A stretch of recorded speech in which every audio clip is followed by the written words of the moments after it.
शाहिस्तेखानाचा सेनासागर आज ते कदम किल्ल्याच्या आत गेला. तलवार काढल्या, सप युद्ध, पण जिगर होत नव्हती कोणाची समोर जायची. एखादा समोर जायचा, फिरंगोजी फक्त वर बघायचा, 4 पाऊल माग सरायचा तो. पण बळ तोकडं पडलं आणि फिरंगोजी गिरफ्तार झाला.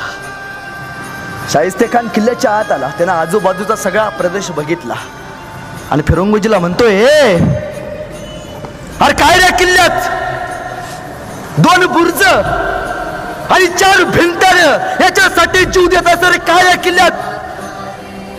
फिरंगोजी म्हणतोय, ए शाहिस्तेखाना, हे दगडा मातीचे गडकोट नाहीत रे.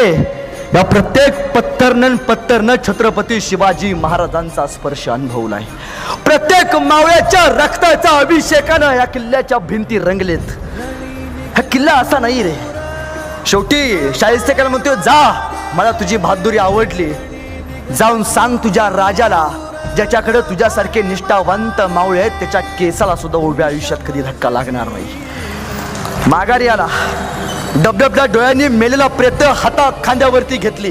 तो फडफडणारा भगवा फिरंगोजीनं हातात घेतला आणि फिरंगोजी राजांकडे आला आणि राजांना म्हणाला, राज, म्या कम नशिबानं गड गमावला राज. म्या कम नशिबानं गड गमावला राज. जी काय शिक्षा द्यायची ती मला द्या. म्या कम नशिबानं गड गमावला राज. सगळी जबाबदारी स्वतःवरती घेतली. महाराज म्हणतात, फिरंगोजी रडता कसले? किल्ला आज गेलाय, उद्या घेऊ. पण शाहिस्तेखान आज आहे, कधीतरी निघून जाणार, रडू नका. रडलेल्या सैनिकांच्या डोळ्यात सुद्धा ज्यांनी लढण्याची प्रेरणा निर्माण केली, तो राजा म्हणजे छत्रपती शिवाजी महाराज.